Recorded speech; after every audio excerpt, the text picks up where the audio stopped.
Hi there, it's Kareem from Keeper's Nursery. Today is the 10th of November 2024 and I'm tasting seedlings again. It's been a nice dry period here in Kent. It's not really got very cold yet, but at least it's dry. You know, we'll see how we're getting on. The apples are still going well. There's not been any frost really to sort of knock them down off the trees and sort of ruin the flavours, as it were, because generally at this time of the year, although you want the frosts or the cold weather to sort of increase the flavour of some apple varieties, once things get too cold, the apples do start to sort of break down, especially those on the floor, which will sort of get the ground frost. But we've not had any of that, so even the windfalls are perfectly ripe still, as in they're not deteriorating, which is good. So anyway, I've got some seedlings, not millions of them, but these are the best of what is still around. Just going through, we've got seedling 10, so this is one that I've thought was very good in the past. Maybe it's not quite ripe yet. Seedling 16, it's interesting. I'll try these all in a sec. Worth trying, the tree was loaded with these. 27 is a very, very nice russet. 31, again interesting. I'll try to describe what that's like. This one I thought was really interesting. This is seedling 70. These both came off together, so they've had a little, this is woodlouse damage. Very nice apple. I think it's probably quite closely related to 82, it looks like. This is 79. This is the only one I've got this year. This is a very nice apple. I'm hoping it is ripe. 82 would be ripe right now, but I've actually picked all those and given them to someone for an illustration, which will be interesting. And this one, although the back's been eaten, this is 105, featured on the last videos, definitely. That one is still just about good. So anyway, these four are Kids Orange Red seedlings. Yeah, these two are Rikers and this one's Rubinola. So let's crack on, see how these are. So to begin with, let's just look at them. That is that's typically number 10 actually does get sort of weird, you know, uneven formation. I'm not really sure why that is. It's a good apple though. I've definitely picked these in late November as well, which is quite important. It is the 10th of November, although it's not very cold. I can't say what it would do in other countries, but I'd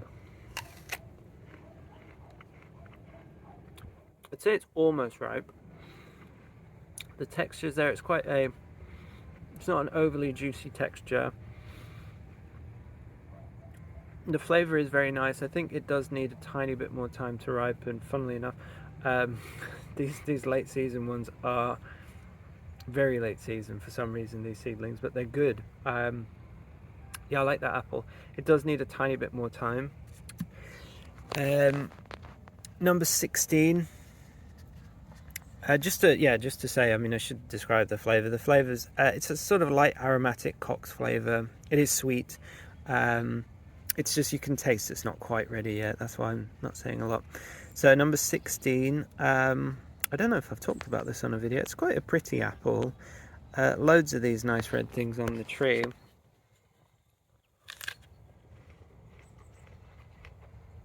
It's definitely ripe. It has a very nice sweet flavour. Juicier than the other one. Maybe a tad overripe. A nice sort of mild Kids Orange Red flavour, so it gets a sort of slight pear dropsy flavour to it as well. Now this beauty, this is number 27. I'll definitely be propagating this in the future. It's a very nice late season russet. So I've got some in my bag of wonders. These are all golden knobs. I've picked these all off the floor because they fall off the tree. And then down here we've got the Ashmead's kernels, which again are really just falling off the tree, so I'm going to store these. These are all seedling bags, so these are all things that I've crossed, which I'll take the seeds out of. But in terms of late season russets, this one's quite good. Loads of russets around. Actually, yeah, my last video was about russets. This was featured on it. Yeah, I'm a big fan of russets.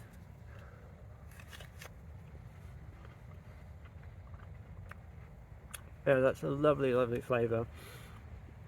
Very much like a pear. It will, yeah, I mean, it will keep quite late. It's got a lovely copper colour to it. I think that, you know, you can't have too many russets, and this is another exceptional late season russet to have. Yeah, I really like that. It will get named and propagated. Wow, that's a good apple. 31, yeah, very different in how it looks, definitely. I'm not sure what this one will be like.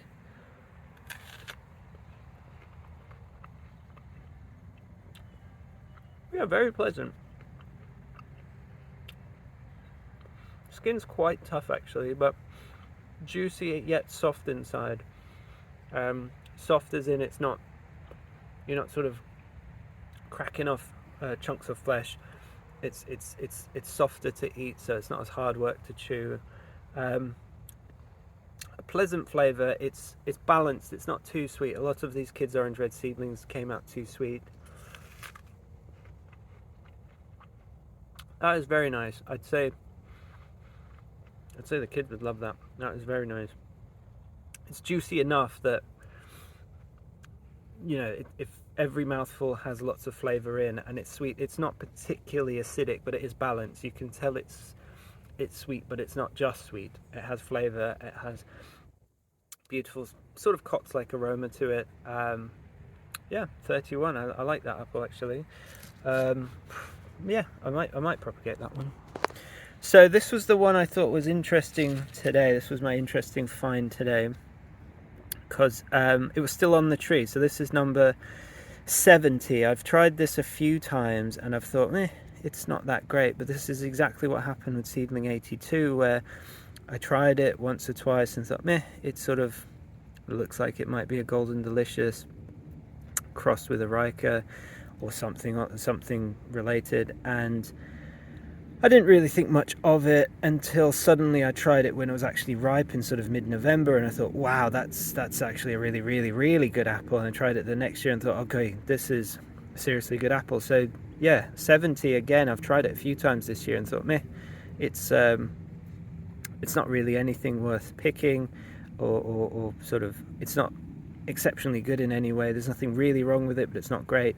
It's just lacking flavour. Now I've tried it again today and it looks like it's definitely improved. So that's the thing, you want to know when to pick it, because it keeps improving to a point that you've missed it. So yeah, once you know where that peak is, as it were, that means you know when to pick the fruit, and that means you really get to see how the best qualities of the fruit, how it's actually meant to be eating, even though you're the person sort of figuring this out without a map, as it were. So yeah.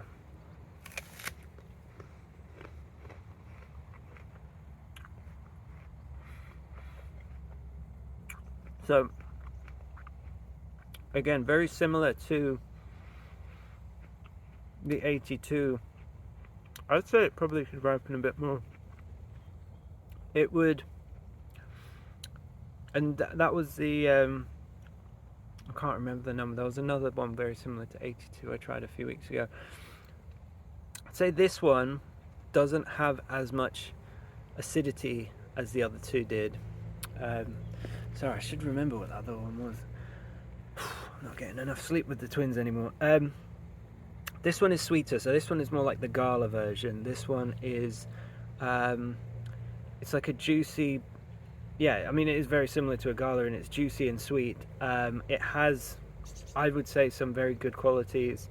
I don't like it as much as 82, that's the honest truth. I mean, I'm not going to like many apples as much as that one, but yeah, I will try this again in a week or so and see what it's like. So that's number 70.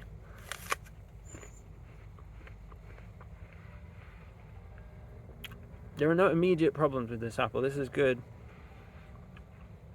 If anything, it is just a late season Gala.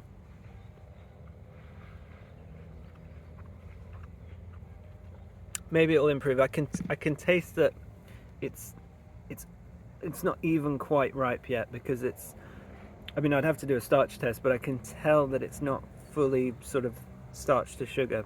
So I mean, it looks great. It looks very similar to 82 as well. This one, 79, a bird has pecked it. There was only one on the tree this year, just like a lot of the good apples, because I pruned them last year quite hard because they were getting tall and they're falling over. I mean, this one is falling over actually.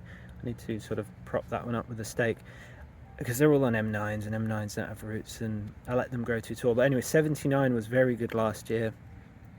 I've picked this one today. I'm hoping it's ripe. It's looking ripe, but the problem was, as you can see, birds are eating it, and I just couldn't leave it another sort of few days. It might disappear. So yeah, I'm hoping this is ripe.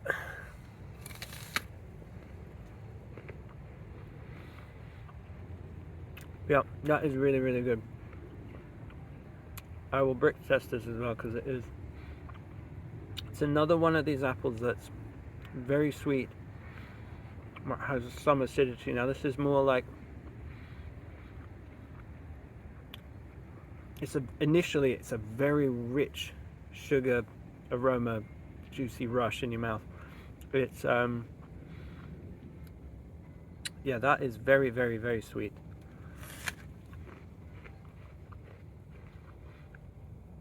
Yeah, I'd say this is by far the best apple I've tried today. It is, so I tried this last year. If you like the modern commercial apples, this is exactly what they are.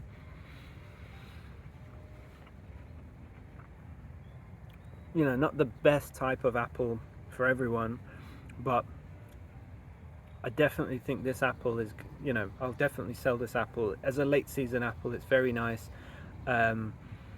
Perhaps, yeah, if you want something interesting like the Ashmead's kernel I just picked, or you know, golden knob, or if you like these sort of acidic things like Wixen crab, this is very different. This is very mainstream, but very nice as well. So you know, it's weirdly, this might have, I don't know, I mean, it might have some commercial value, but you know, they probably churn out hundreds of these, and it all goes down to storage and how much you can buff them up, etc., and how good they look after several months of storage. But yeah, I really like 79. That's a good apple. I'm glad I picked that today rather than leaving it any longer. That would have been a shame. And finally, sorry I sound tired, not getting much sleep, as I said. This is 105, so I've picked this quite a few times. This is one of the Rubinola seedlings that's very good. I think this one still might just be ripe. It might have gone a bit soft, we'll see. Nope. Still good. It's pretty much reached that point. Same with Rubinola at this time of the year. It's basically lost its acidity. It is very juicy still. If you juice this down, you just get a lovely sweet juice. You won't get much tang from it. But yeah, just like its mother, this apple holds its texture and its juiciness quite well. It's quite a big apple. It's nicer in sort of October, but you can pick it throughout the whole of October and the start of November, which is very good, a bit like Rubinola as well. So you get a lot of sort of range of picking dates. You don't have to pick it on one day. You can pick it gradually off the tree, which is really handy, because if you imagine you had a variety on a tree that you had to pick them all at the same time on the same day, although that's exactly what commercial growers want for supermarkets, because they just pay their pickers once to go out and pick everything rather than having to come and do 2 or 3 harvests, which is just expense. This one, as a garden grower, you basically have the tree growing in your garden, and you can revisit the tree over, you know, a month and a half, and you can just keep picking the apple, and it gradually changes, but you're still getting the apple at its sort of the top of its peak around there. You know, you might like it more now if you like it sweet, you might like it a month ago if you like it more acidic, but still the apple is there on the tree, if you don't have the birds and stuff. So, you know, I like that in an apple. So something like a Freiburg, you can pick it from sort of mid-October right through to basically December if they're still on the tree, and they're very nice. Something like a sunrise in the summer, you can pick it from, it'll be slightly starchy in mid-August, but you can pick it right through to sort of mid-September. Discovery, you can pick it for ages. My seedling Bethan, you can't pick that forever. You've got to be sort of late August to sort of early mid-September. You've got to be there and you've got to pick it, because a lot of summer apples do sort of go softer quicker. Yeah, I mean, I could go through a list, but I think that's a good quality to have. So yeah, anyway, that's it for today. Just a short video. I don't think I'll have any more seedling videos this year. Basically, seeds are in the fridge, and we'll go through the whole. I probably won't make the whole set of videos where I'm germinating them. That'll all just be sort of Instagram things if you want to keep following what I'm doing. I am still breeding. It's just I'm not going to bother making another video every time for the same process unless I do something radically different. Sadly, I've basically lost my contacts at East Malling Research. Amanda left, and Abigail's apparently been told she's not allowed to show me stuff anymore because it's commercially funded, and the funding sort of specifies that they don't share their insights with Joe Public or anyone else who maybe might be a competitor. So, you know, they got wind of, I think they watched this, they got wind of what I was up to, and they got spooked. Thank you very, very much for watching. I'll do other videos about stuff, and hopefully I'll think of something to do soon. Cheers then, bye bye, have a good weekend.